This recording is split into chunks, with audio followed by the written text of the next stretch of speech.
Germany 1937. A young woman with a passion for home movies is filming herself doing gymnastics.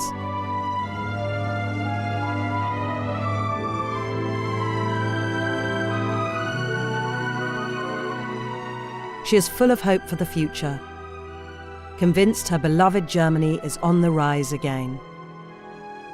The country has a leader who promises to build an empire that will last 1,000 years. But this filmmaker has good reason to be proud. This is Eva Braun, companion of the German Führer.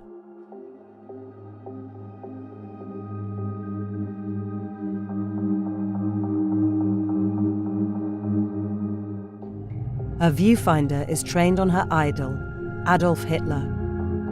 Captured as the public never saw him, relaxed, informal, and playing uncle.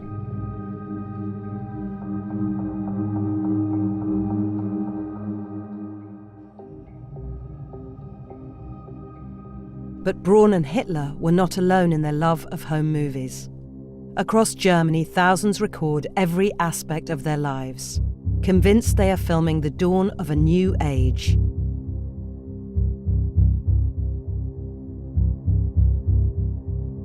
Others record their thoughts in diaries.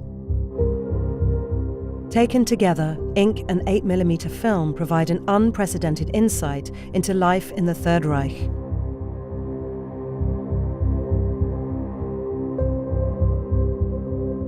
The footage and diary extracts come from civilians, but also from Nazi groups, firemen and soldiers. They all play a role capturing the new Reich.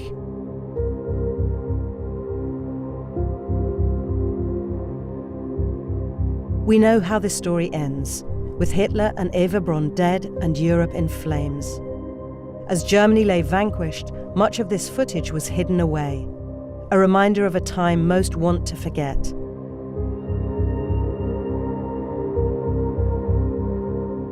But over the years, as the war generation has died, their descendants are finding the footage, revealing a candid insight into life under the swastika. This footage has the power to surprise and shock, while also showing how ordinary Germans experienced Hitler's war. But it also poses a question. What did the ordinary Germans know about the things being done in their name? This is more than just an archive of domestic amateur film. It depicts life around the edges of the darkest moral catastrophe the world has ever known.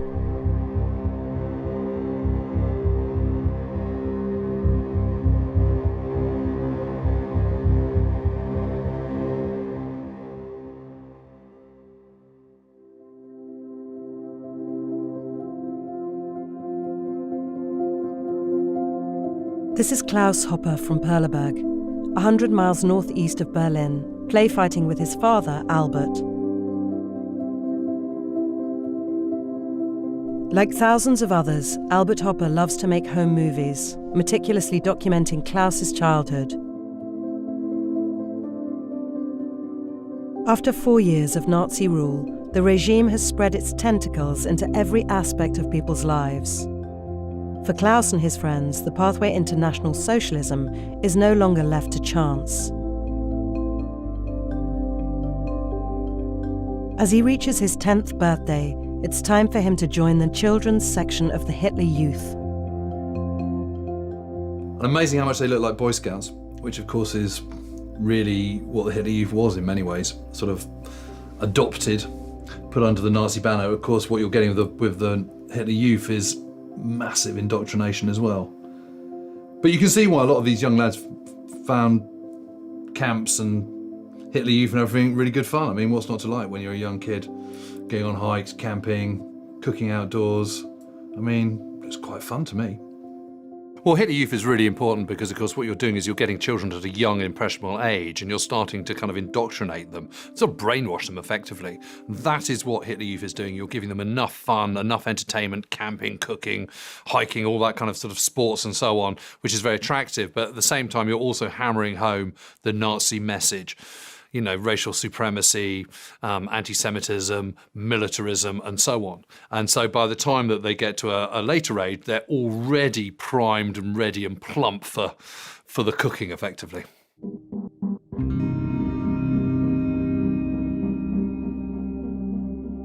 The Hitler Youth has been around since 1926, but in 1936 membership for boys like Klaus became mandatory.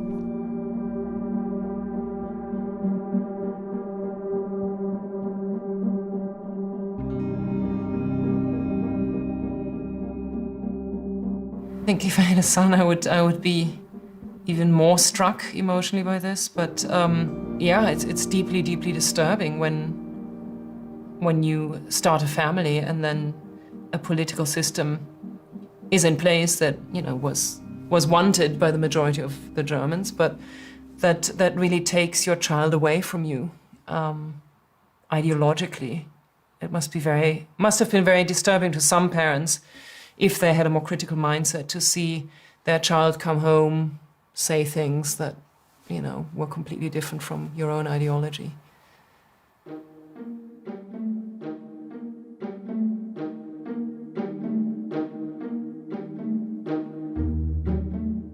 Over the next 5 years, Albert's films document Klaus becoming a teenager and a National Socialist, as laid out in chilling detail by Hitler himself.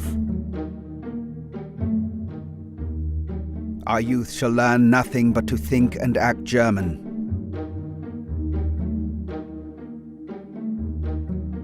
A boy or girl enters into our organizations at age 10, then moves on from the junior Hitler Youth to the Hitler Youth 4 years later. We will keep them for another 4 years and then put them into the Party or the Labour Front, the Assault Division or the SS. They shall never be free again for the rest of their lives.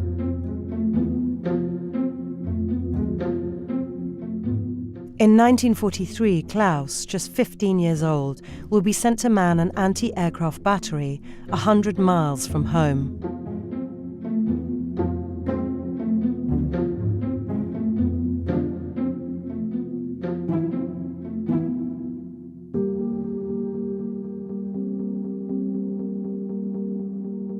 The Nazis came to power promising national rebirth, and many Germans are thrilled.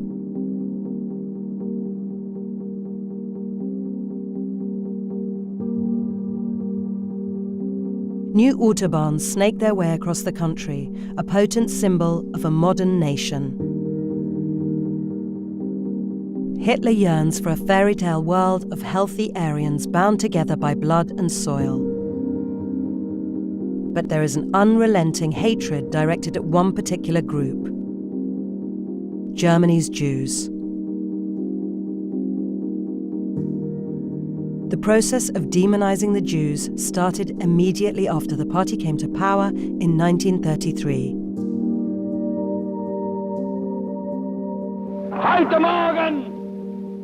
The Nazis have one brutal idea that they repeat again and again, a hypnotic repetition. The Jews are Germany's misfortune. Vollzieht sich mit einer schlagartigen Wucht, aber auch mit einer imponierenden Manneszucht. Und unser Führer, Heil! Heil! Heil! Germans grow accustomed to the sight of paramilitary brown shirt thugs harassing Jews and vandalizing their businesses.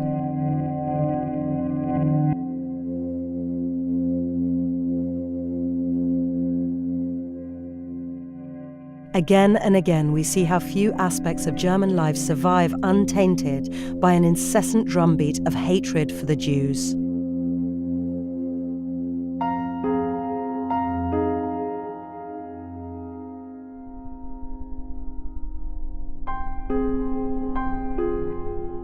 The Nazis have taken control of the carnival associations. This is 1938. As the camera pans past the floats, one image leaps out. Grotesque caricatures of the Jewish population, followed by someone literally sweeping them from the streets.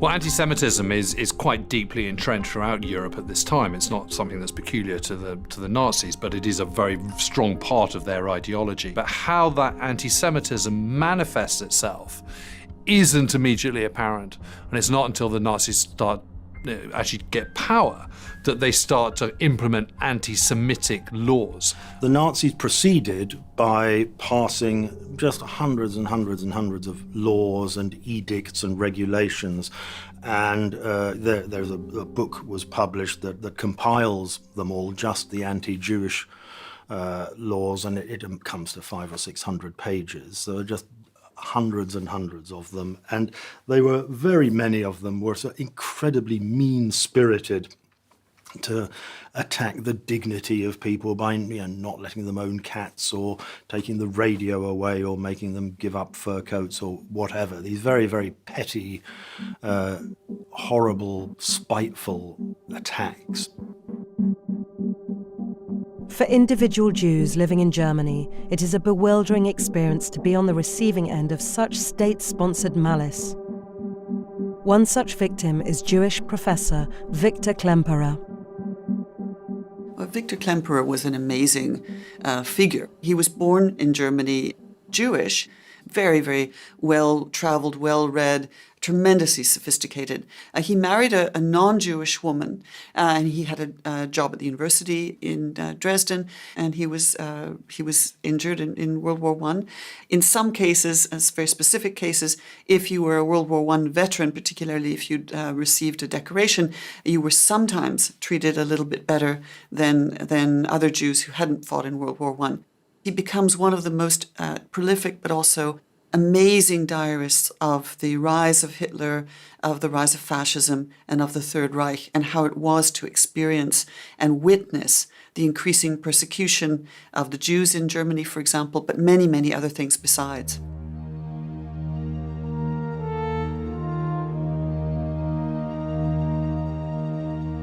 Klemperer's diaries reveal what it is to be an outcast in your own society, life ruined by endless petty rules. He writes with a finely tuned ear for the language of Nazi cant. The healthy sense of justice of every German was on display yesterday in a decree from Himmler with immediate effect. The confiscation of driving licenses from all Jews. Justification? Jews are unreliable and therefore should not be permitted to sit behind the wheel.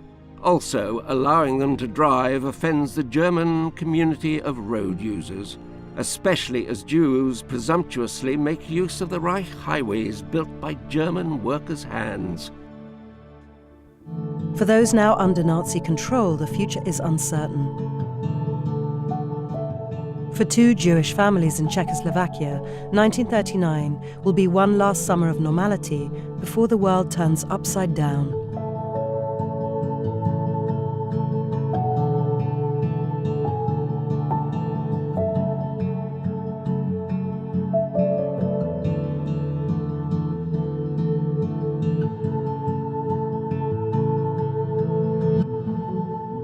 This is the Lederer family from Prague.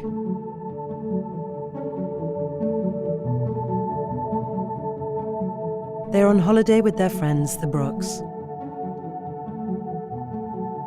The father's name is Robert. His wife is Rose.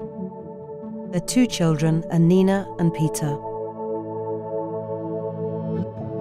The children can have no idea of the potential danger their family now faces.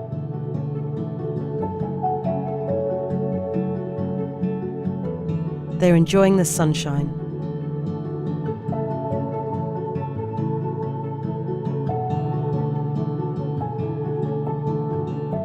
The adults seem relaxed.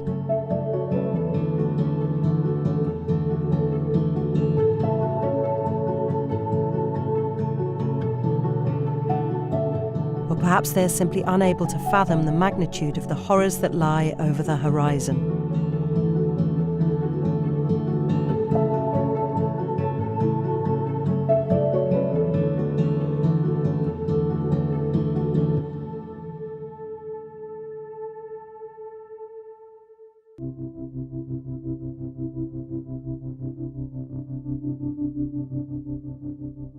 Another filmmaker now back in uniform is Adolf Dassel.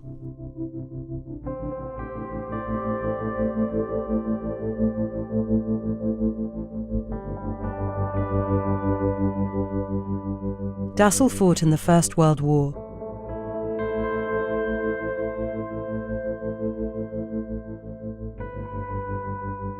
Now 41, he is back in uniform as an infantry medic.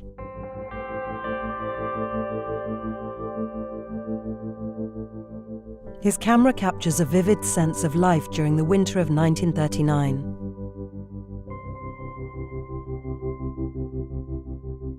For men of Dassel's generation, the return to the army brings back many ghosts from 20 years earlier.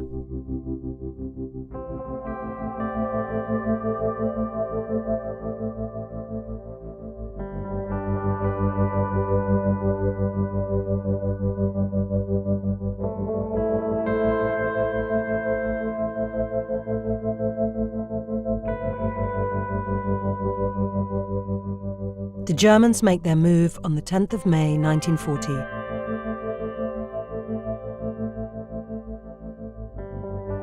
This is the second time he has made the invader's journey, but now he has a camera to capture it forever.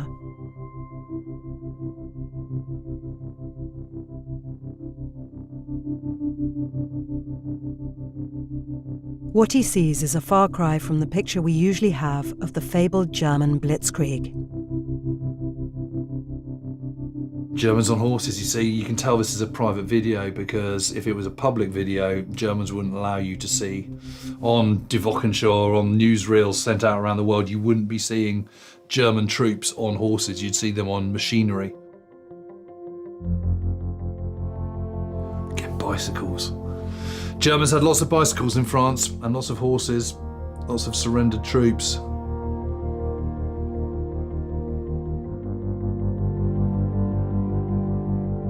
So this is a series of home movie footage from the campaign in France in the summer of 1940. What's interesting about it is the sense of orderliness as the Germans march in, and also orderliness as the French surrender. French prisoners of war here. Their ridiculous long wool coats, which are just so ill-suited for the job. Left over from the First World War. They've hardly even got their uniforms dusty. And it conjures up a sense of how easy the victory was in 1940. And for somebody like Adolf Dassel, that really mattered because they'd gone through the static trench warfare of the Western Front, through the First World War, where they'd got nowhere and they'd gradually been worn down.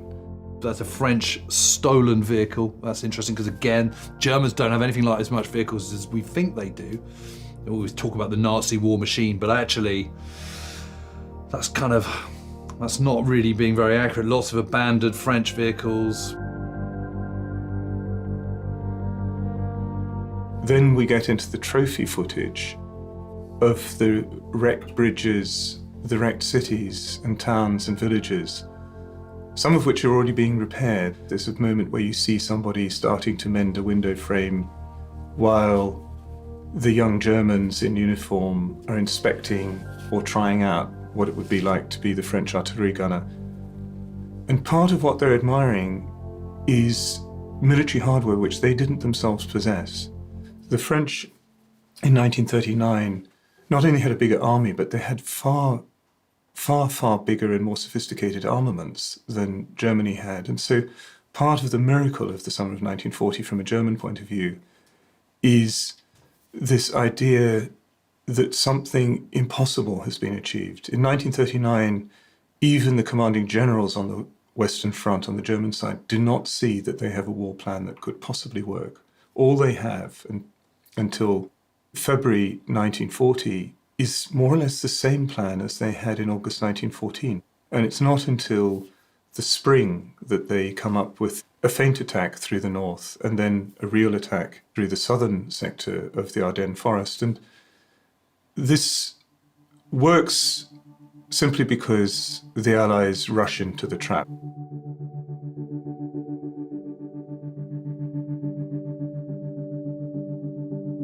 Well, it's amazing to see immediately the 14th General Hospital, because obviously it's a British hospital, there's shrapnel marks on it, and actually my best mate's father was a doctor who managed to get away, and I kind of wonder whether this is the sort of place he was working.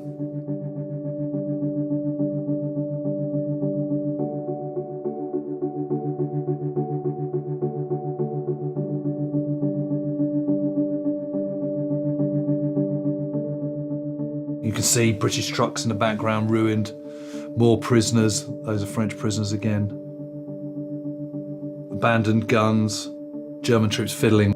Another tank that's just been left. Lots and lots of abandoned vehicles. That's a British vehicle. Sense that you get as you see these kids all cramming onto their tiny tracked vehicle with their trophy dog brings out the absolute euphoria and the sense of elation that they've achieved something miraculous. The damage is just amazing. I mean, you know, Dunkirk was ruined. You know, when you look at the movie, they're going down a street and it all looks perfect nick. It wasn't, it was absolutely trashed. And this footage you can see here, there's just, oh my God, look at the debris all over the place. I mean, he's really properly trashed. And if you look at memoirs, you look at diaries of people, they talk about the rubbish on the roads. We see the destruction and devastation of the Dunkirk aftermath. It's a very different vantage point from that of the British evacuation. And it's a sense that the war is over. And the images of Germans rescuing these abandoned horses, presumably from baggage trains, gives you a sense that this is now no longer a destroyed landscape. It's going to be one which is made good again. And it's this sense of restitution and of people coming back together and remembering their roles in civilian life as well as in military life.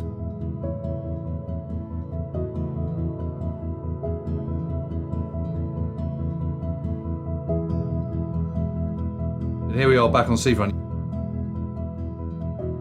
Yeah, look at all those ships, look at those sort of abandoned boats. That's a very famous image, that broken vessel. You can see it's just been completely destroyed. Just left there, look at that. The ship Dassel is filming is a French destroyer called Le Droit, hit by a German bomber during the evacuation.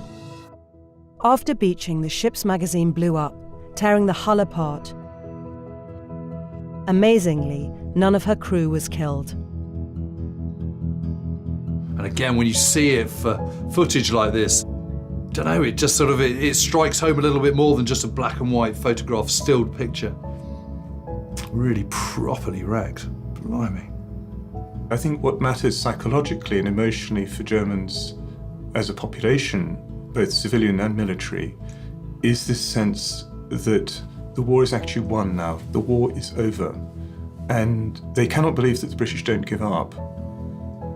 So one of the other interesting things about Dassel is that he's a First World War veteran. And the legacy of 1914 to 18 is a dire one, because German defeat in 1918 both fueled national resentment at the sense that they'd been unfairly treated with the War Guilt Clause, the reparations bill, and that the peace treaty itself had been wrung out of Germany through the continuation of the British blockade. And so part of the euphoria and relief in this footage of having driven the British off the continent, having conquered France, Dunkirk in a sense is the final victory of this war, as it should be. That is really palpable. It confirms a sense of intergenerational responsibility, that Dassel belongs to the generation which lost, and now he belongs to the generation which has won. On the 6th of July 1940, France capitulates. The Führer parades himself on the streets of Berlin, lovingly captured by Eva Braun. Her relationship with Hitler is a secret closely guarded from the German people.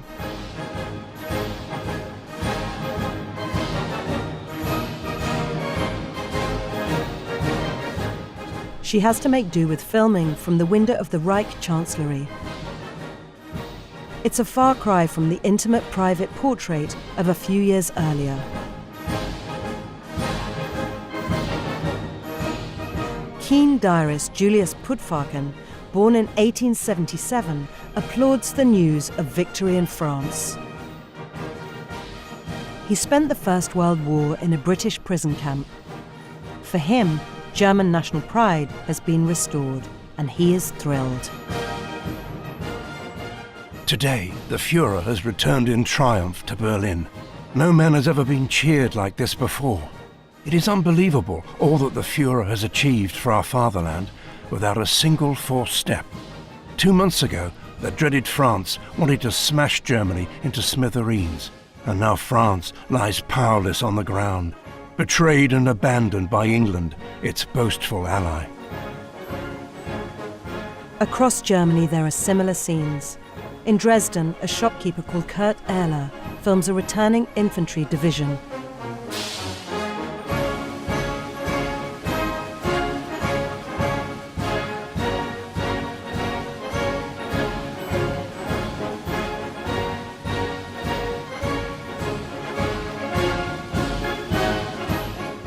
For Jewish diarist Victor Klemperer, the news brings only despair. It's all turned much gloomier. France, the boundless German triumph. It's been reported that synagogues have been set on fire in Toulouse and several other places. On language, I note the ruthless, lightning-fast changes of tone. In autumn, France was a chivalrous nation led astray by England, and it was courted. Then, during the offensive, in ever-increasing measure, Jew-ridden, decadent, sadistic. Their language is intensified by the frenzied arrogance of the victor.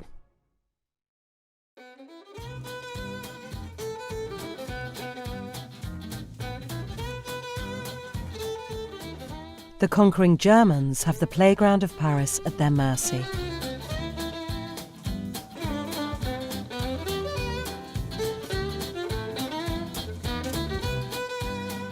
So now they're having Paris-style breakfast. Great, we've established ourselves now in this beautiful country. Yeah, the fashion, horse racing, everybody's having a great time. What fun we're having in Paris. Why not? The city of gaiety and jollity, of arts and music. And these French people seem okay about it, don't they?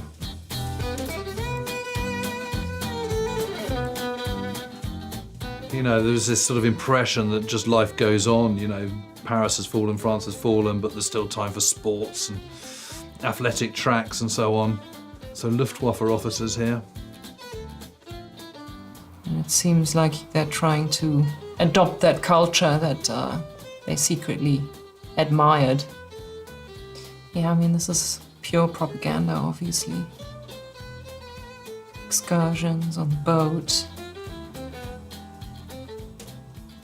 And again, always this facial expression of being really pleased with yourself.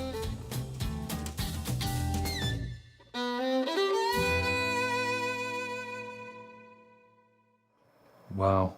And a guy going on a little sort of mini bicycle advertising the cabaret, and here is the cabaret.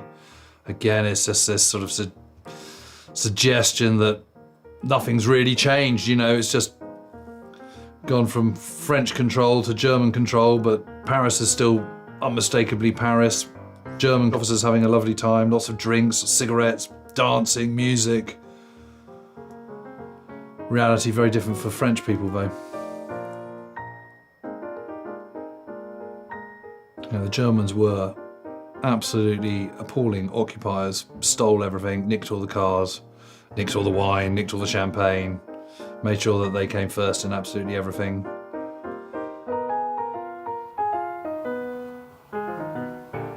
It makes you feel really angry. I've got to say, if I was a Frenchman, I was watching this would just be making my blood absolutely boil. And you can also understand when you see footage like this of Germans kissing French girls and so on, and everyone having a lark and raising bottles of champagne. you can see why, at the end of it all, those who suffered were not massively impressed by those who'd collaborated. Yeah, I don't know. I mean, it's just disturbing. Throughout 1940, there is a feeling that Hitler can do no wrong. But for diarist Julius Pudvarken, Britain's refusal to negotiate is beyond the pale. We Germans love the Führer ever more deeply and thank him for what he has done for our people. To us, he is a gift from God. Even though we thought the end was close after the armistice with France, it will not come to an end with England. Churchill is a ruthless sneak, propped up by Jews around the world, especially in the USA, who long for financial dominion. Yet while Pudvarken fixates on war with Britain, Hitler's gaze turns to the nation that has obsessed him his entire political life, the Soviet Union.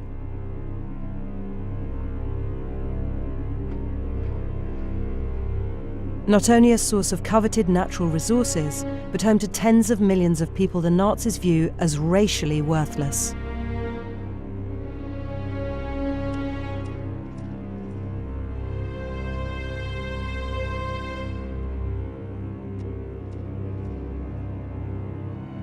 This is Helmut Mackemer, a medic in a panzer unit.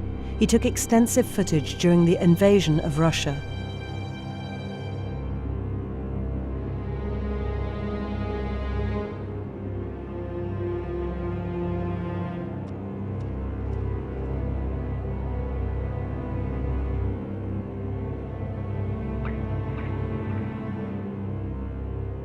It's really interesting how the Germans perceive the invasion of the Soviet Union. But the truth is the Germans don't really have any choice, or Hitler doesn't have any choice in the matter.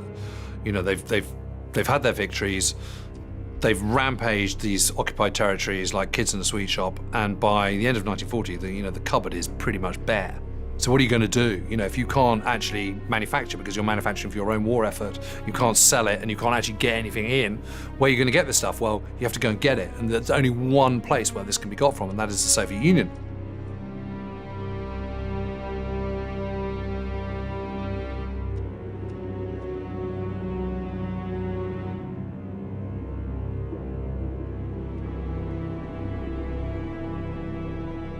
Look at that, wow, that's amazing, isn't it? I mean, you know, unmetalled roads, just vast open spaces of nothingness. And this is a problem because literally the wheels start to come off because the distances are just so great. Mackemer's footage is fascinating in a number of ways. One of them is simply that he wants to show that he's a good filmmaker, and so he tends to copy things which he would have seen in the Wochenschau, the newsreels which are shot by splicing together the film recorded by thousands of cameramen and photojournalists who are embedded in the Wehrmacht. But in most cases, even serving soldiers go and see film footage of where they've been when they're on leave. They find confirmation of themselves and confirmation of what they've done by looking at footage like this. I mean, that is, for me, that's in my mind's eye, that's what I'm thinking about when I'm thinking about the absolutely insane decision to go into the Soviet Union. I mean, that vast open space. You know, problems, I mean, this is not an easy thing to get across. It's a dried riverbed. You can see it's summer, there's lots of dust. There's a Panzer Mark III. Problem is, you've got to keep these vehicles going in the field and over vast distances where there's no infrastructure, there's no workshops and stuff. You know, how do you repair them? Lone cow standing pathetically by a burning village. It's just so counterproductive, and it's a reminder that this is an ideological war suddenly. And we're into the morass, and we're into the torching of village houses. And even this is sort of posed for the camera as the man with the flame looks back over his left-hand shoulder at the camera, which is lingering on him, and he's lingering on it. And so there's a sense, not that this is a covert activity, but that it's part of what you would do. And this is what they do all the way through. And of course, it means that the liberating Red Army troops, as they come back westwards, find destroyed village after destroyed village. All they see is the brick chimneys of houses which had stood there because the wood and the thatch and everything that was flammable has gone. Again, no asphalt on the roads, lots of Soviet prisoners. Massive problem, because what do you do with them all? You know, there's almost half again what they're expecting. And the clusters of Red Army prisoners in the snow, sitting outside with no cover, no accommodation, insufficient food, and they gradually collapse and is filmed as dead prisoners.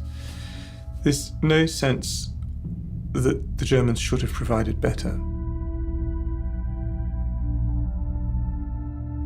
Although the victories are enormous to start off with, nothing less than total annihilation of the Red Army will do. There is no alternative. This is an ideological war, not just a war of military conquest. And the violence which is unleashed right from the outset, that the moment they go in, the burning of villages in Ukraine and so on, and Belarus and all the rest of it, and in the Baltic states, that just sets the bar. And it means that nothing less than complete conquest will do. This is, of course, the story of the first 6 months of the Soviet campaign, where over 3 million Red Army prisoners are taken by the Germans with no provision for how they'll be treated. And by the end of 1941, nearly 3 million of them have starved to death. And terrible acts of cannibalism, but also acts of starvation, acts of disease, and of random executions by the Germans have gone hand in hand with that horror.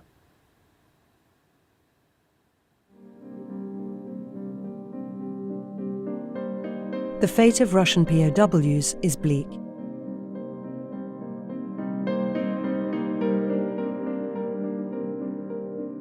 Race and race hatred are at the core of Nazi ideology, and now they have millions of their Slavic, Bolshevik, and Jewish enemies at their mercy. This amateur footage was filmed by a member of the Luftwaffe's 51st Fighter Group.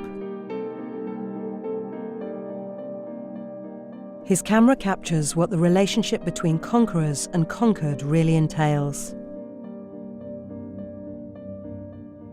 Leaning on the windowsill, ultimate imperial gaze of power, of condescending to have his palm read by the local gypsies, encouraging, possibly even forcing one of them to dance semi-naked.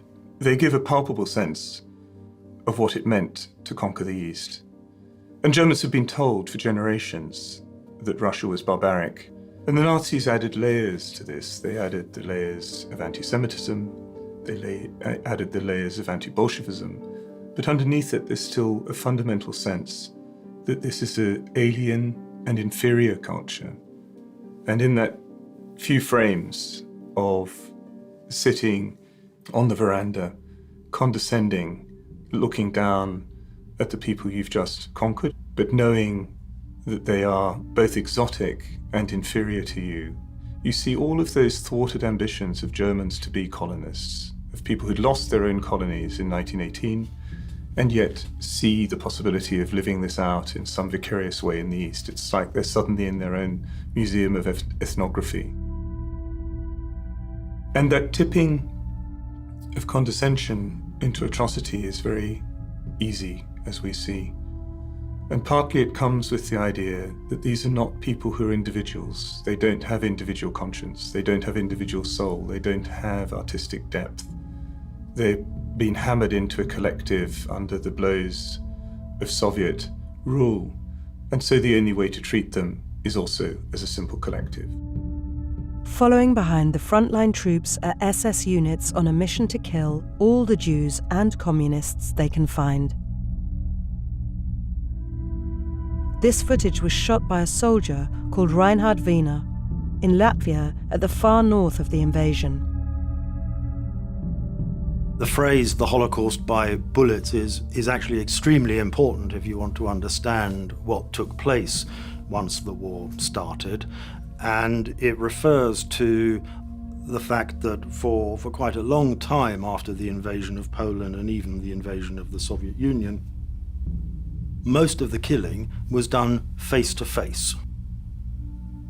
So they would round up groups of Jews, march them out of their village into a forest, and then shoot them. So at least half the people who were murdered in the Holocaust were murdered in that face-to-face way. So the idea that the Holocaust is entirely a sort of industrialized process is very misleading. But at least half the victims were kind of walked into muddy fields and just saw their killers down the barrel of a gun. This was a terrible, brutal, a despicable phase of Barbarossa, of World War II, that's not so well known. And in fact, it so brutalizes even the SS and the Einsatzgruppen and the special battalions that Himmler goes to a special program in Minsk to show him the brutality of this kind of murder. And Himmler watches the execution of 100 Jewish people. And he sees for himself how difficult it is for his quote-unquote poor SS guys, how psychologically they're being traumatized.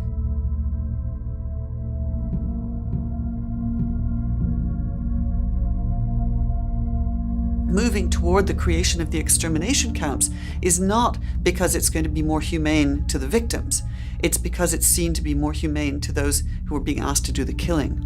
But in 1941, in the invasion of Soviet Union, it is pistols out, it's machine guns, it's gallows up. I mean, you know, what's so amazing about that footage is just how medieval and barbaric it is.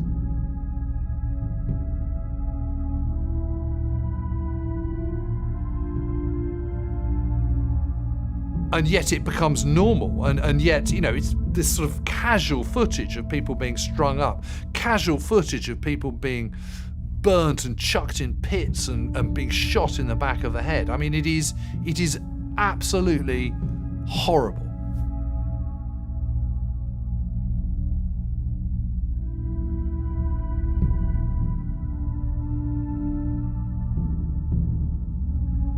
And we have a school teacher from Eichstätt, who writes home to his wife about the terrible images that he's seen. He doesn't describe them to her in the letters, he does in his diary. He promises to tell her everything when he's at home with her.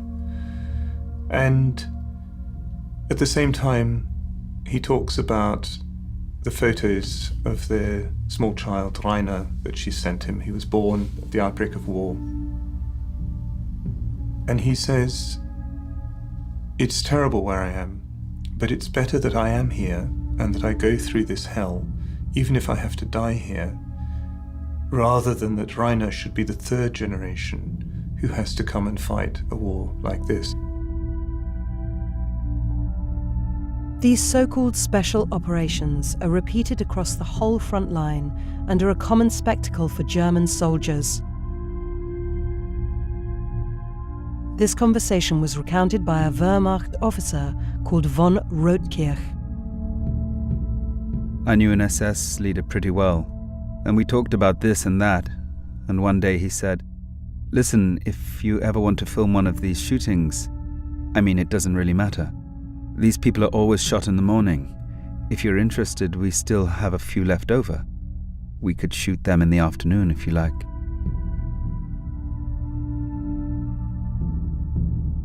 In time, even the population back home begin to learn what is being done in their name.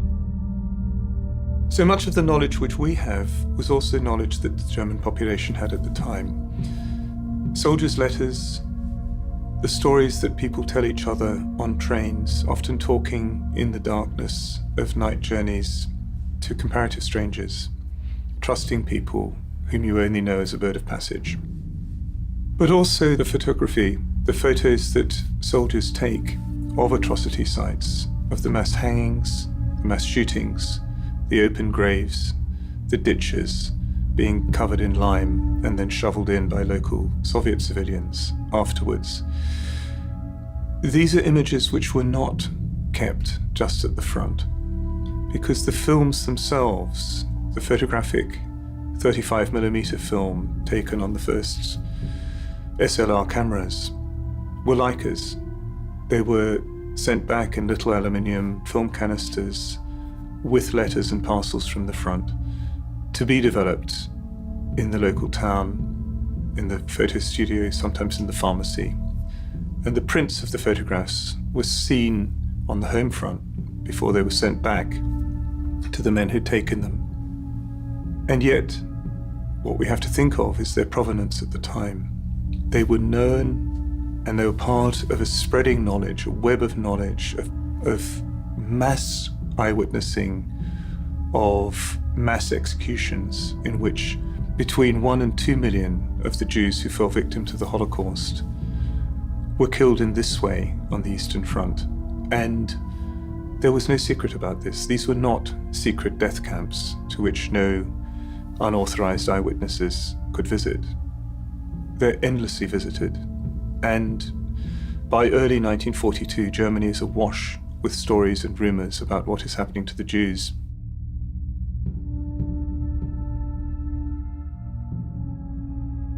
Hitler loyalist Julius Puttwagen has no difficulty justifying these reports of atrocities. The Jews are particularly hated. In Litzmannstadt, this hatred was expressed as retaliation after the Russians had pulled out, when a large number of Jewish men, women and children were beaten to death.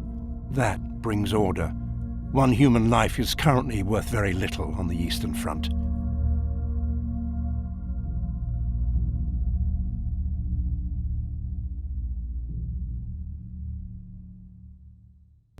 For the Lederer family from Czechoslovakia, the descent into the night and fog has already begun. Robert Lederer, who took his footage in the summer of 1939, is in the Sachsenhausen concentration camp. He will never return. His wife Rose and their children Nina and Peter are headed into the Theresienstadt ghetto. From there they will be deported to Auschwitz in 1944. On arrival, Rose and Nina were eligible for work. But Rose refused to leave Peter to face his fate alone. They died together in the gas chambers.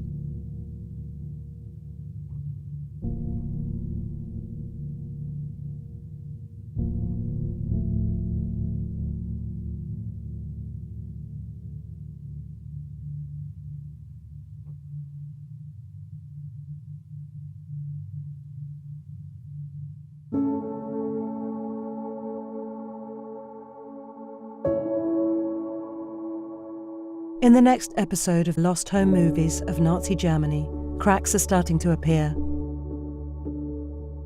The Allied bombing threatens the very future of the Reich. And life for internal enemies of the Nazis becomes unbearable. One soldier hatches an audacious plan to save his Jewish wife. This is my father now, who is just giving narcosis to a wounded man, you know. Yeah. While from Holland to Stalingrad, Normandy to the final desperate stand, home movies chart Germany's slide towards ruin.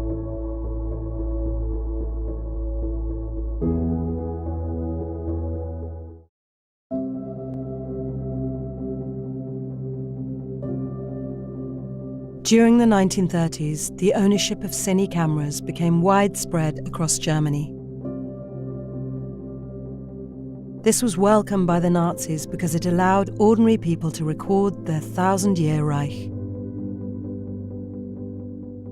With history being made all around them, many Germans couldn't wait to load their cine cameras and begin filming.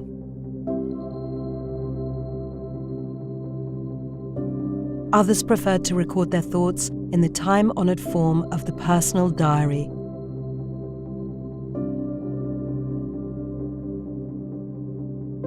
After many decades of these diaries and films being hidden away, they are starting to find the light of day as new generations come to terms with Germany's Nazi past.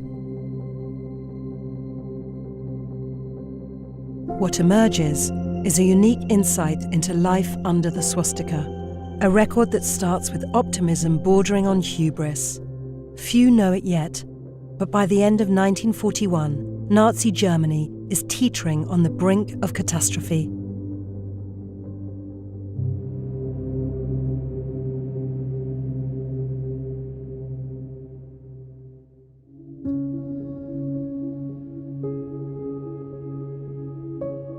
Christmas traditions are precious for Germans, who gave the world the Christmas tree and some of its favourite carols, a time for family, frivolity and fun.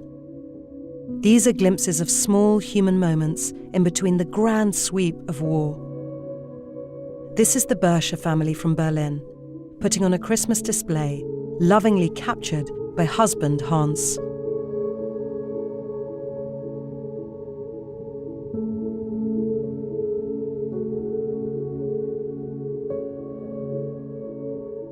The traditions of the Christmas tree, that is a tradition you share as a German, and that's something very problematic too.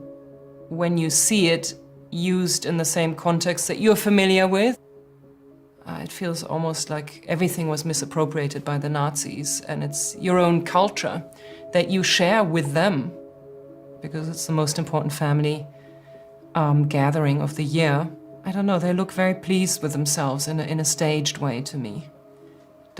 It looks like there was a certain purpose somehow to this film. I think when you look at photographs or films from that period, you get these in-between moments that make you realize seemingly banal scenes of celebrating Christmas. You understand that not everything about that time was about Nazi ideology or the war, that of course people lived their lives, and because of that, it was probably not always apparent to them that many decisions they made on an everyday basis were political decisions. And then the gender roles. Woman is knitting something, man is reading. In the train set. Everything's under control. It's meant to signify that there was money there to be able to give something like that as a Christmas gift. Here, the gingerbread house, that's, I think every German has fond feelings for in some way. And it's uncomfortable to see that reflected on the children's face that lived at that time. This clearing the snow.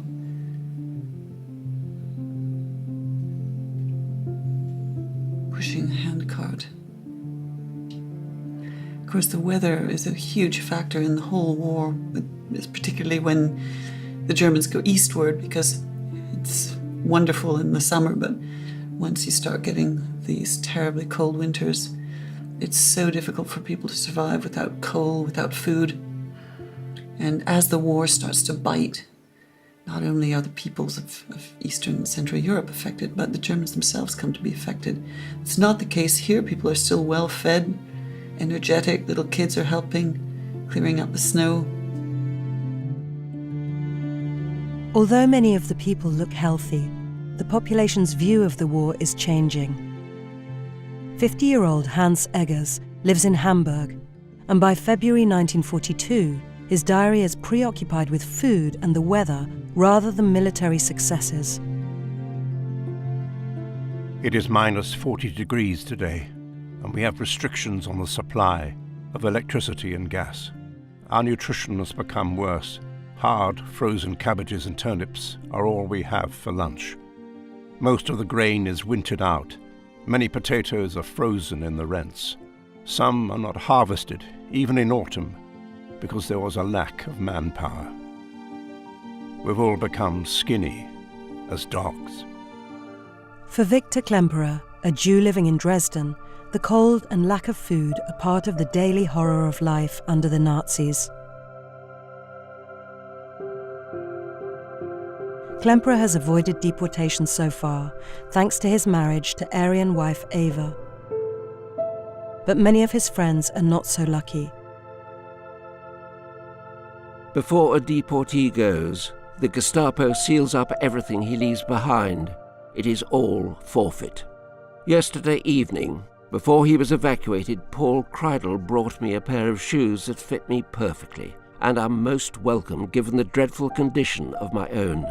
The latest transport includes many of the elderly, weak and sick. It is unlikely that many will still be alive on arrival. Across the Reich, thousands of Jews await their fate. But one German, married to a half-Jewish woman, hatches an astonishing plan to persuade Nazi officials to change the racial status of his wife. This is Helmut Machimer, who is also a prolific filmmaker. To do this, he must win an Iron Cross First Class, a medal that, according to an obscure bit of Nazi law, might entitle his family to be recertified as German. I think the story of Machimer is essentially one of, in a sense, of bewildered human being who is married to the daughter of a Jew and can't find a way out other than to go to the front and try to become a highly decorated soldier in the belief that this will protect his family at home, even though by implication he would be up to his neck in the slaughter of innocent people. His division is sent to Ukraine. The fighting here is not only savage, it soon includes the murder of tens of thousands of non-combatants, many of them Jews. So one of the interesting things about this footage is its provenance, and in particular the fact that the doctor who made it didn't have to serve. He was already old enough not to have to volunteer, but chose to, partly to protect his Jewish wife. He couldn't know whether the marriage would be dissolved. In fact, the Nazis never got around to dissolving marriages. They put a lot of pressure on Aryan partners to divorce their Jewish partners, but they didn't actually dissolve marriages, and yet there was a constant fear that they would do so. He essentially sees himself as a patriotic German who is shadowed by the fear of being classified as being Jewish or as being somehow connected to being Jewish. Dr. Machimer throws himself into his dual mission, saving the wounded and rescuing his family. This is my father now, who is just giving narcosis to a wounded man. You know, he is moving in pain. This must be a scene within the truck for wounded people, where a young man with a bloody arm is being treated. Just imagine, my father was a trained eye doctor, but of course he had also basic training in work of general physicians. And you see so many helping soldiers. And that is the wounded man who is now happy. Well done. So he gets out of the truck. The next is coming. If he would be a very brave and successful medic and soldier, he might have a chance to get a so-called Gnadenerlass by the Führer. That would mean that his wife and his children would not be treated as Jews. A chance to save his wife, who was half Jewish, and his children. For instance, myself.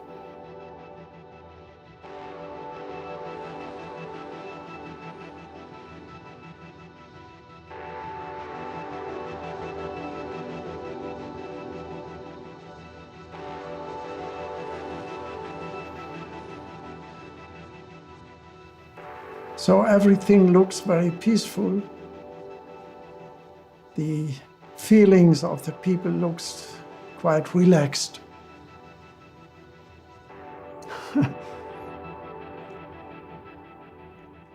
So this is nearly the end of the story, because after he had received in early May 1942 this Eiserne Kreuz Erster Klasse, and was extremely happy. A few days later, he was killed in his car while he was driving across the battlefield in order to collect wounded soldiers. And the enemy, that is the other Soviet side, was lucky just to set a grenade near to his car, and he was dead instantly. That was on the birthday, the 5th birthday of my youngest brother Peter, on the 18th May of 1942.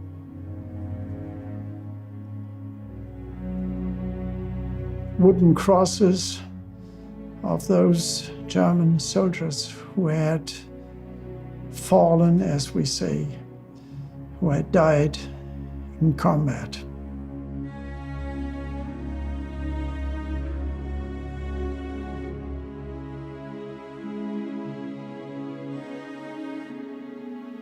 Here in the middle, there is the captain of the company who is talking to the soldiers. Oh, now I see what it's about. They are just saying goodbye to some dead comrades. It happened that I saw my mother sitting at the desk of my father.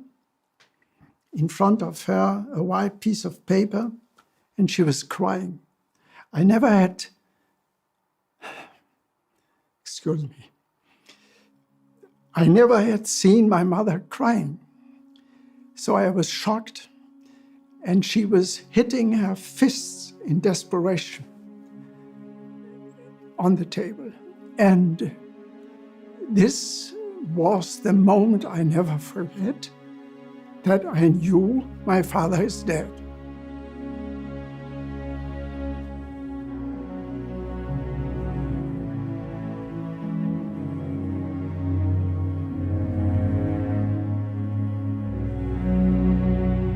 In due course, his bravery earns a posthumous declaration from Hitler's office, declaring that his wife, Erna, has been reclassified as an Aryan German.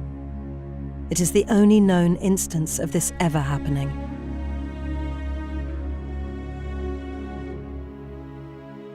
Yeah.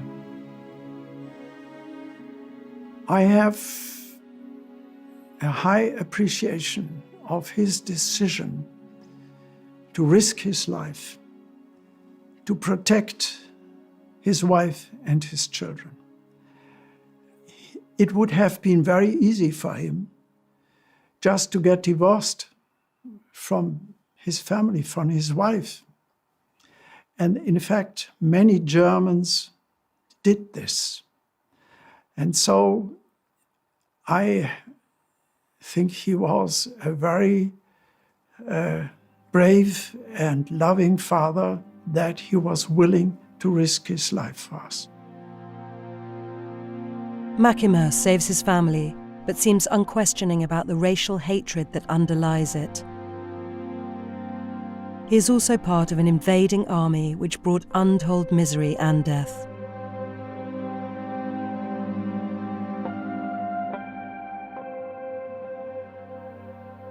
Just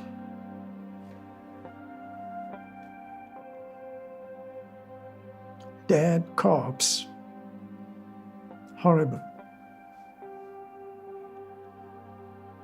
Dead, frozen corpse.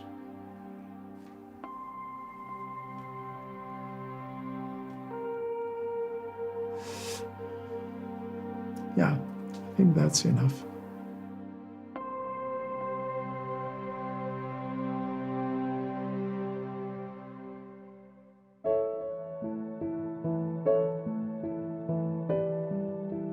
In November 1942, a major deportation of Dresden Jews begins. Klemperer is not on the lists, but these Jews being moved into a transit camp include many of his friends.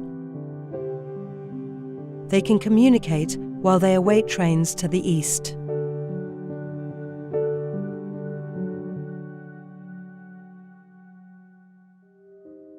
They are taking people to the Jews' camp at Helleberg. Eva said this kind of evacuation is so shameless because everything happens so openly. Eiserman called it catastrophic, unimaginably crowded and barbarically primitive, especially the latrines, but also the narrow beds. The carpenters who build barracks for Polish prisoners of war stated they were luxury hotels compared to this Jews' camp of sand and mud.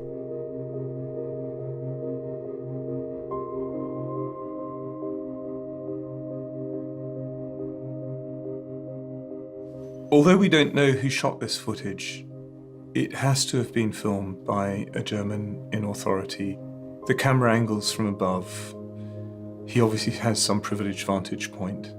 We get to see the luggage labelled as Jews were forced to give themselves either Sarah or Israel as a given name.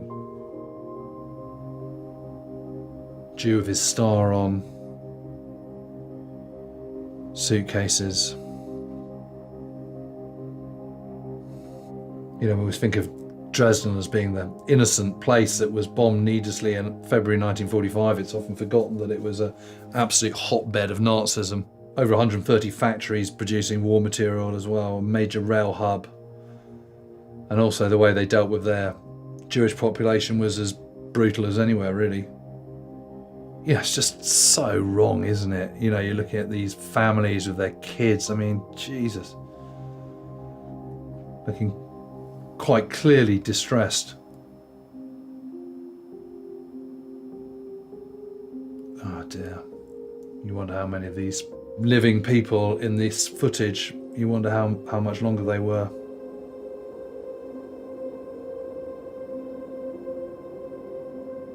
Their shoes have been stolen from them and they're being replaced with wooden clogs. So get rid of your shoes, we'll have those, thank you very much. Put on these cheap wooden shoes instead.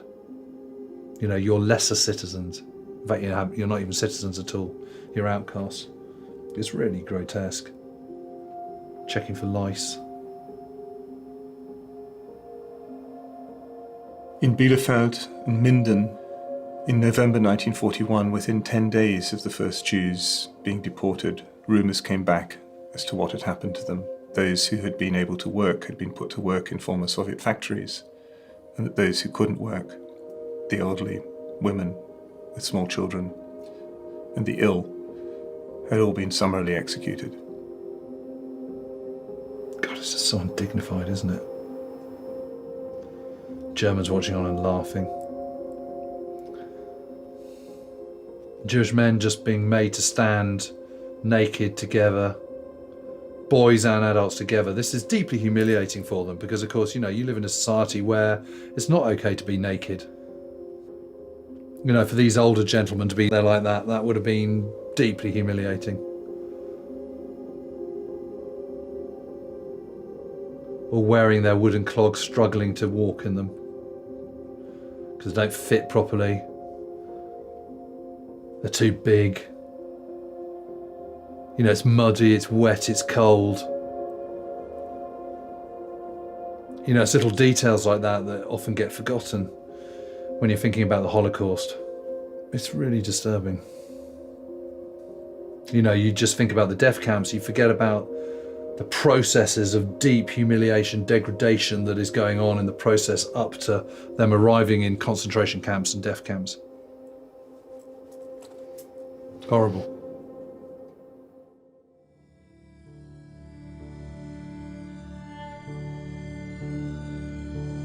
Across Europe, millions of Jews now live under Nazi occupation and dread the day their names appear on the deportation lists. Some have gone into hiding, notably Anne Frank in Amsterdam, the most famous diarist of the war. But less than a mile away from where she writes, another group of Dutch Jews are also in hiding from the Germans. Cooped up for months on end, they turn to the cine camera to stave off despair and boredom. The filmmaker is called Harry Schwab. Well, this is obviously Jews wearing the Star of David, beautifully dressed, doing an play acting. This is a Jewish group in hiding in Amsterdam, living above a cafe of the man who's hiding them. And they're putting on a play. It's recreating life as if it was normal life, welcoming guests into their supposed cafe or house, cutting out ration coupons. So this is normal life for those who are not in hiding in Amsterdam. And it actually is very, very comfortable. I'm struck at the beautiful clothes, hairstyles, the humor, playing cards, the food, the sorts of things that would simply be unthinkable in Eastern Europe at this point. There's a certain amount of normalcy even to it. This is the idea, is to alleviate boredom, to have some fun despite all the horrible things that are going on. Now you have to hide because the time has come to wake up and go into your hiding place. So here's an amazing piece of footage of a hidden door behind a closet, and you roll it back in front of the hiding place. And there's another hiding place in a cupboard or oven in the kitchen. It's all fake so people can hide and avoid being discovered by the SS, which of course, despite the humor in this, and despite the sort of jolly nature of it all, you know that death hangs over each and every one of these people if they're discovered. So although they can make light of it, they can amuse themselves, try to make it look as if things are okay, they all know, you can tell in their faces. There's a hat, 1942, 1943. How many more years do they have to live like this till the war ends? But despite the jolliness of it, you can see there's the sort of mimicking the Heil Hitler sign, mimicking the crazy idiots who are following Hitler like dolls. Picture of Hitler. Incredible footage. 4 months into 1943, the Jews hiding above Café Alcazar are betrayed by pro-fascist Dutch collaborators who scour Amsterdam for hidden Jews on behalf of the Gestapo. All but 2 of the people in Harry Schwab's film are captured in this way. The Nazis pay the Dutch collaborators a bounty worth £47.50 for each countryman they betray.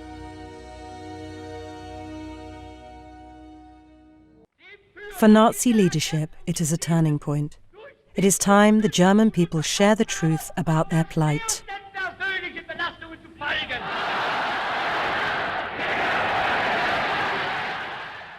It's an important moment in March 1943 where Goebbels writes down in his diary that he's talked to Goering and they've agreed together that it's not a bad thing for the German people to know what has happened to the Jews because they will realize that they've burned their bridges, and as he reflects, a society which has nowhere to retreat to will resist and fight all the more fanatically.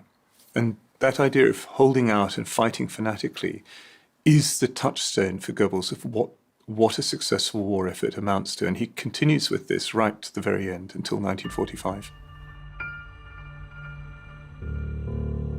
The Total War speech comes at a time when ordinary German civilians need few reminders of how dire things have become. In the early years of the war, the British bombing inflicted little damage. But as it intensifies during 1943, the authorities call up those born in 1926 and 27 to man the guns. Young boys of just 15 and 16 years old.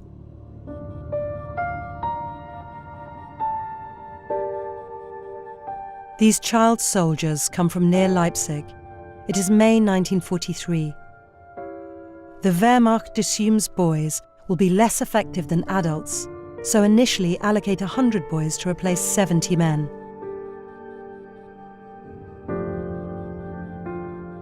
The boys turn out to be far more energetic than their elders, and before long are in sole charge of flak batteries. Children like these are about to face Armageddon.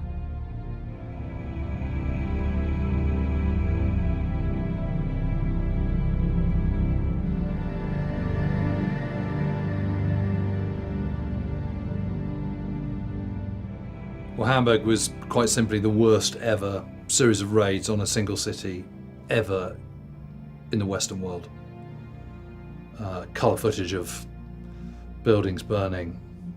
42,600 people killed in Hamburg over a number of raids at the very end of July, 3,500 heavy bombers. 80% of the second city in Germany completely destroyed.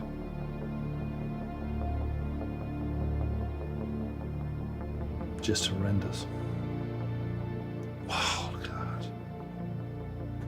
Firemen trying to subdue the fires, but in Britain it's all about the Blitz and the bombing of the East End, but it's just absolutely nothing compared to this. Wow. This is unique film footage that Hans Brunswick shot of the Hamburg firestorm.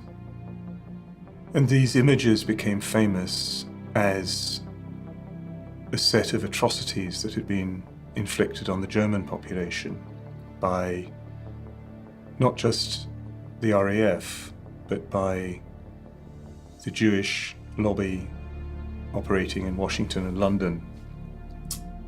In the words of Goebbels, the Jewish terror attacks.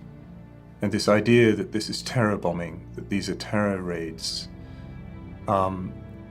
finds its ultimate confirmation in Hamburg as these dazed evacuees from the city spread their stories as they're evacuated in open trains in the summer heat.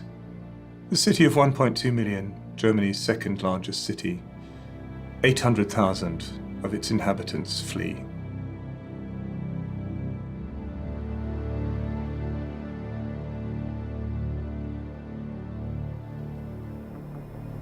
This is a shell. Absolutely ruined. Look at that. That's like Manchester being 80% destroyed or something. It's just totally unimaginable. Lots of refugees standing around bewildered, sitting on boxes, just nothing left.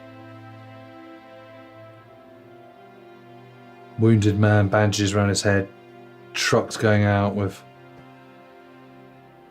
Wow, it's amazing, really. It's sort of exodus of people. How do you cope with that? Yeah, dead lying where they are. Oh dear. Wow. Yeah, it's pretty gruesome. Lots and lots of dead bodies.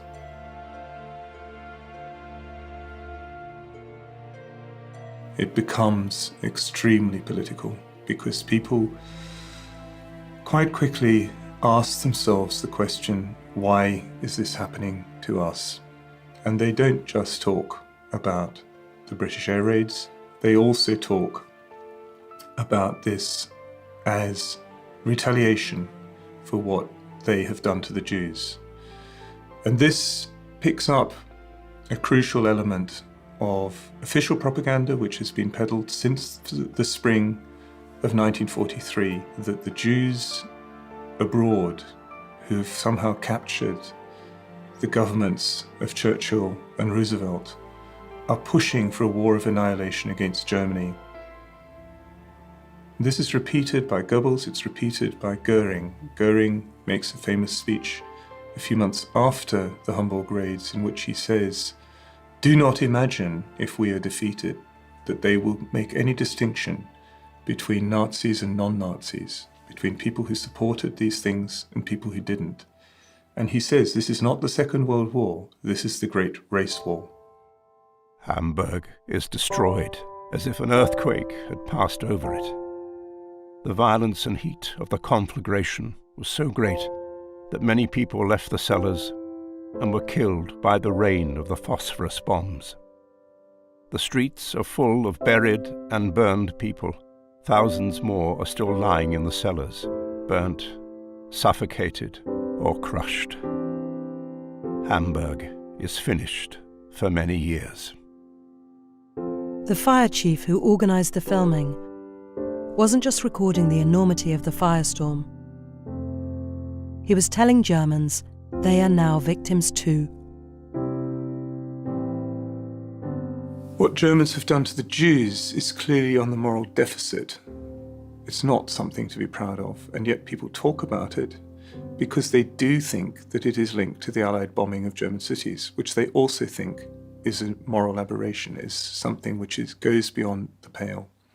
And so the bit of the rhetoric that works is the idea that these are Jewish terror attacks, and that only Jewish terror could explain why German civilians are exposed to what they have to endure in Hamburg. It's only in the spring and summer of 43, as the war comes home to German cities, in these most extraordinary and destructive form of aerial bombing, that they start to see themselves as caught up in an impossible cycle of destruction. For millions of Germans, a sense of their own suffering deflects questions of guilt for what had been done to the Jews. By the middle of the war, for the average German worker, say, the hardships that they were experiencing and the danger if they were living in a city like Hamburg or Berlin was very significant. They were probably more caught up in the day-to-day struggle to survive. They were probably largely indifferent to what was happening to Jews. I think to a significant degree, if they reflected on it, many of them would still be buying into the anti-Semitic tropes that they had probably grown up with and thought, but the Jews probably have this coming, or this is good because then we can get their stuff.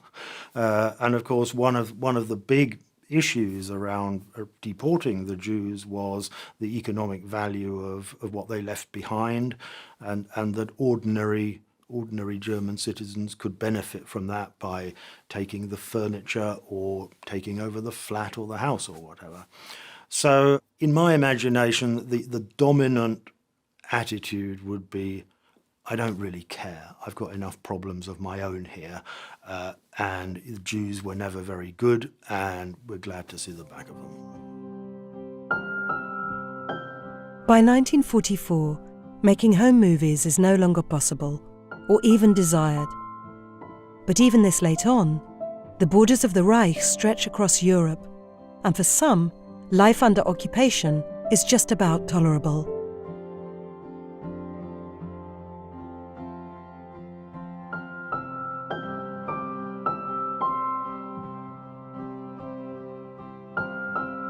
Fernand Bignon filmed this near the town of Thierville in Normandy.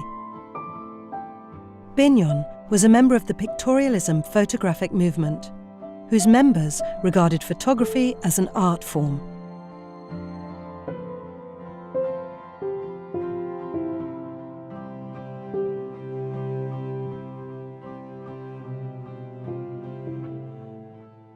Well, large parts of the Atlantic coast are, it's a pretty comfortable place to be. I mean, if you're German, it's pretty cushy. I mean, these are rich agricultural areas, and because of the transport systems are so impaired by 1944, completely dependent on trains, there's not much petrol, so there's not much trucks going around. A lot of the food that's being developed has to be eaten there.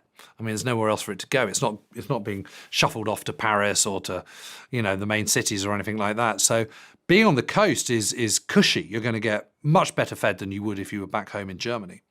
And there's not an awful lot going on. And unless you're unfortunate enough to be in Normandy itself, you're sort of okay. I mean, 90% of the Atlantic War was never involved in combat. And if you're French there, again, you're not going that hungry for the same reasons. The food is staying there. You're a secondary citizen compared to German troops and occupation troops, but it's perfectly possible to sort of keep your head down and, survive and battle it out, frankly.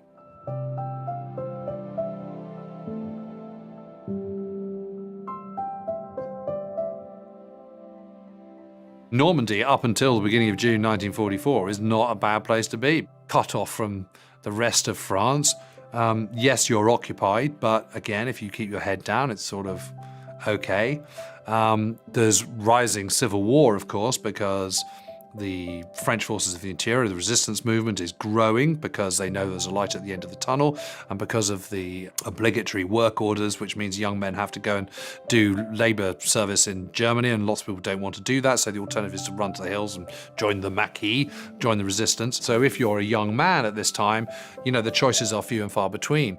And it's getting tougher and tougher, but if you're a sort of ordinary person, you can mind your P's and Q's and you can sort of keep your head down and you're sort of going to be okay. And it is absolutely the case that while the Germans are hogging a lot of food, because of this lack of transport, a lot of food has to stay in Normandy, and actually it's as good a place as any.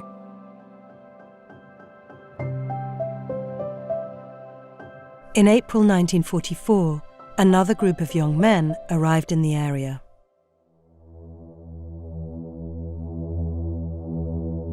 Joe Dahms is a member of an elite German paratroop regiment, here to strengthen the defences along the Atlantic Wall. The positions were built in such a way that you could stand up in the pit and be well camouflaged, protected from shrapnel and covered with wood and earth to hide our position. One day in May, we were told Field Marshal Rommel would be inspecting the position. A moment of excitement will break up the monotony of the daily routine. We were all excited at the thought of meeting a greatness like Rommel and to answer his questions in the right way. But he stormed through the positions like a driven man, and we only caught a brief glimpse. He still had a huge amount to deal with that day. We were only the first stop.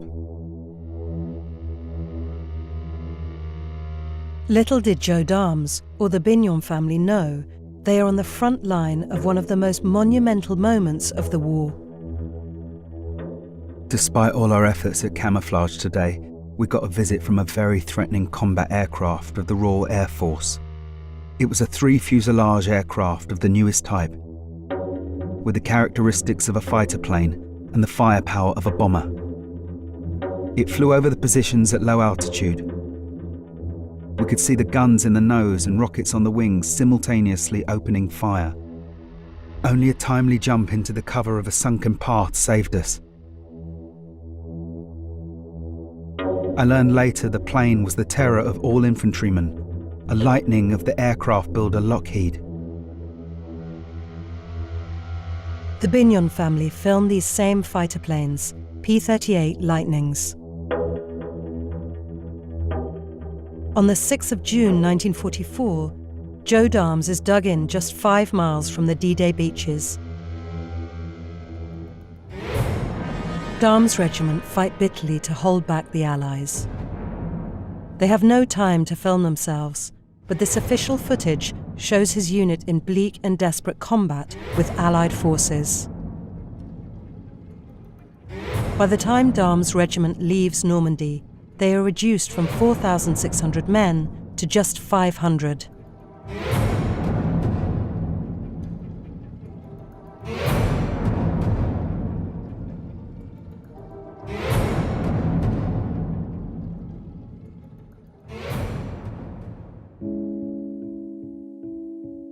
Back in Thierville, Fernand Bignon has his camera out again, filming secretly as the Germans finally start to retreat.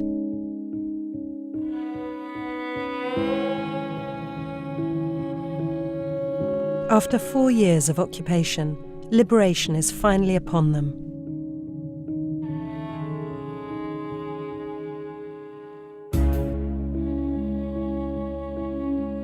Fernand Bignon no longer has to film in secret.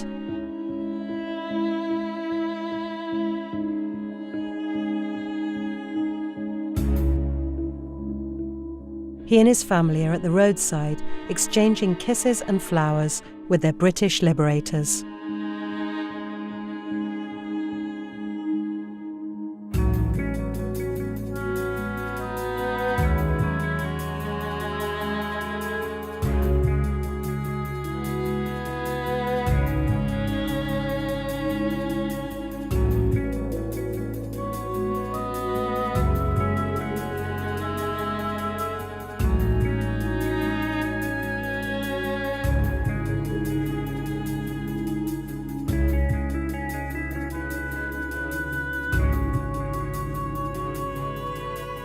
Back in Germany, the news of the invasion brings a new round of propaganda. But Hans Egger's diary shows he is no longer convinced.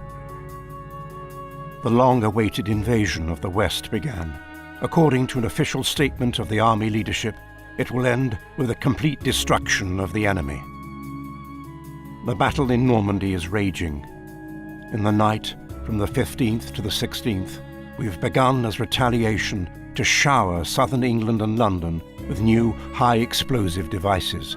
Both events, which we've been told are coming many times and whose occurrence has often been doubted, have now become fact. How will both have an effect?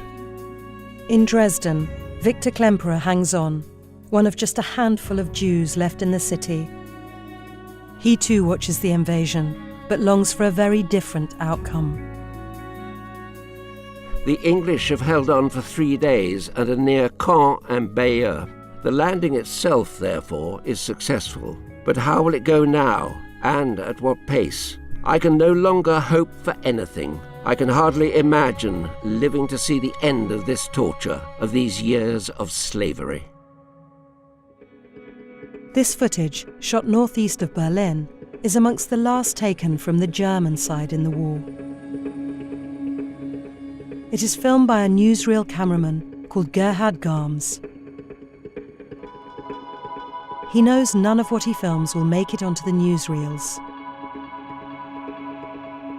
Instead, he records the last-ditch stand as an epitaph to a regime in its death throes. These last battles on the Oder front were really the last Soviet attacks into Germany before the final assault on Berlin.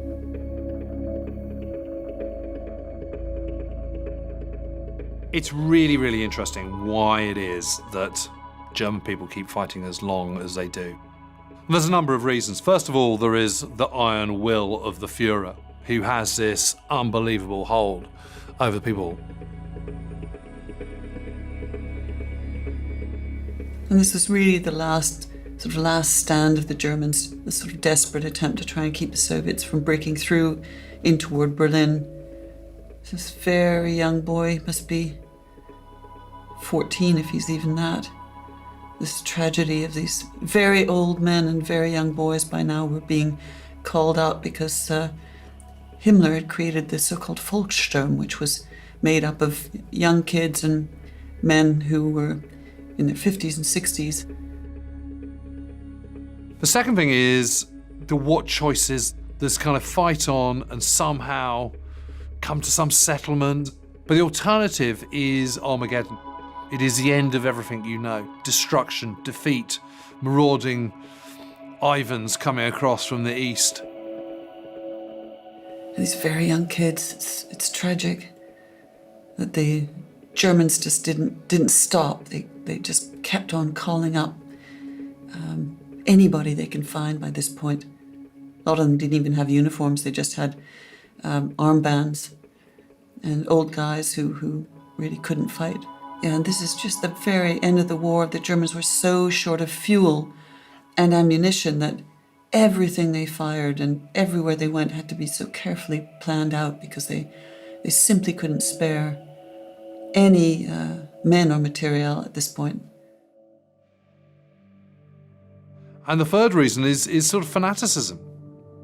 It's this fanaticism of a certain proportion of the population who will just keep fighting to the end and ensure that everyone else does as well. So you have ludicrous situations of Nazis in towns that are about to be overrun, executing people who they consider to be traitors, even though they're about to be overrun by the Allies half an hour later. I mean, it just makes no sense at all. So I think it's a combination of factors that keeps them fighting. I think the biggest factor of all is fear. It is fear of the alternative, and that's what keeps them going. Hans Eggers is under no illusions about what this means. Berlin seems to be on the verge of collapse. About 85% of the Reich is in enemy hands. Every resistance is meaningless and useless.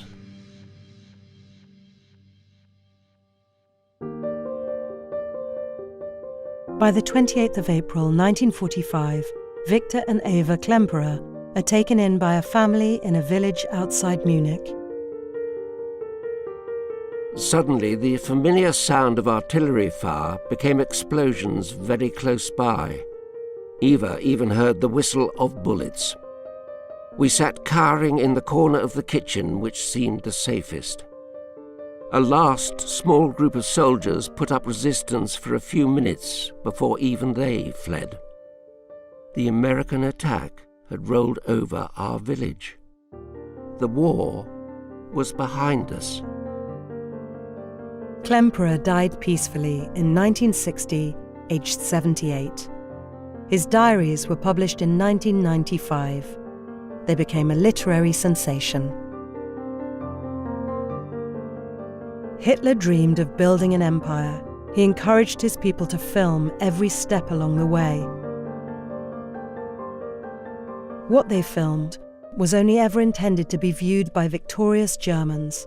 Instead, what they chronicled was their country's descent into the abyss.